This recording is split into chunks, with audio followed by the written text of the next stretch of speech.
আসসালামু আলাইকুম everyone, once again চলে আসলাম আপনাদের সামনে আমার নিউ একটি ভিডিও নিয়ে। ভিউয়ার্স, আজকে আমার ব্লগটির ফার্স্ট থেকে একদম লাস্ট পর্যন্ত কিন্তু সবাই আমার সাথে থাকতে হবে এবং ফুল ওয়াচ করবেন প্লিজ। আমার YouTube channel and Facebook page আলিফায়াতস মম কিচেন, সবাই আমার ফেসবুকে প্লিজ ফলো অ্যান্ড লাইক দিয়ে দিন, আর আমার ইউটিউব চ্যানেলটি সাবস্ক্রাইব করে আমার ভিডিওগুলোতে লাইক কমেন্ট শেয়ার করে পাশে থাকবেন ইনশাল্লাহ।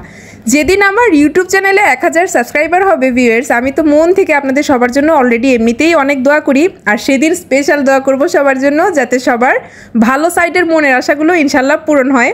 আমি আপনাদের জন্য অনেক দোয়া করব, প্লিজ আমাকে সবাই সাপোর্ট করুন এবং আমার চ্যানেলটি অনেক দূর অগ্রসর করার জন্য আমাকে সবাই প্লিজ হেল্প করুন। দ্যাটস ওয়াই আপনাদের হেল্প ছাড়া তো আমার কোনো কিছু পসিবল না, একা একা তো আর আমি এভাবে ফাইট করে আগাতে পারবো না। যদি আপনারা সবাই আমার ভিডিওগুলো দেখতে লাইক করেন এবং সবাই সাবস্ক্রাইব করেন আমার চ্যানেলটি, দেন হচ্ছে আমার ভিডিওগুলো যদি সবাই লাইক কমেন্ট শেয়ার করে আরও অন্যকে দেখার সুযোগ করে দেন, আমার ভিডিওগুলো সবাই ফুল ওয়াচ করেন, দেন ডে বাই ডে আমি আপনাদের কাছে আরও ভালো কিছু উপস্থাপনা করার ট্রাই করব, আর আমার কাজের আগ্রহ অনেক বেশি বেড়ে যাবে।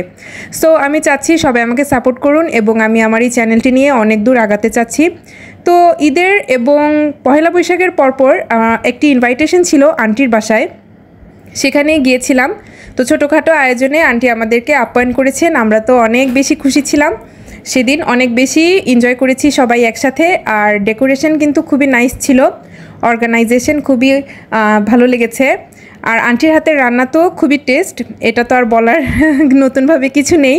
তো সেদিন অ্যাকচুয়ালি আমরা সবাই অনেক বেশি এনজয় করেছি, আর খাবারগুলো একটা থেকে আরেকটা টেস্ট, কোনটা রেখে কোনটা বলবো। আর লাস্টে তো ডেজার্টে ছিল পুডিং, তারপর আমার অনেক ফেভারিট পুডিং, দেন হচ্ছে ছিল আরও গাজরের হালুয়া, শ্যামাই। তো সব মিলে এই তো খুবই ভালো লেগেছে। আরও ছিল হচ্ছে এই যে সবাই দেখুন চিকেন পিঠা, এটি হচ্ছে আন্টির স্পেশাল পিঠা, আর ভিতরটা দেখুন ওয়েল কুকড, আর খেতে কিন্তু খুবই টেস্ট ছিল।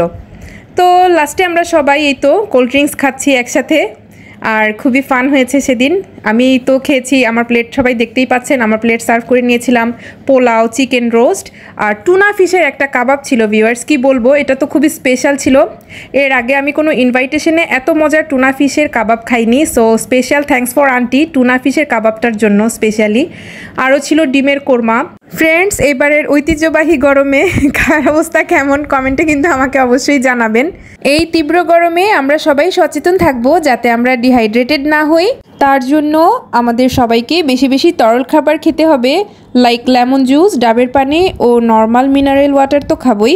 বেশি তেল মশলা ও ভাজা পোড়া জাতীয় খাবার আমরা এই তীব্র গরমে সবাই অ্যাভয়েড করব, বিকজ এ ধরনের খাবার খেলে আমরা সবাই সিক হয়ে যেতে পারি। সবার সুস্থতা কামনা করে আজকের মতো শেষ করছি, দেখা হচ্ছে আমার নেক্সট ভিডিওতে। থ্যাংকস ফর ওয়াচিং, আল্লাহ হাফেজ।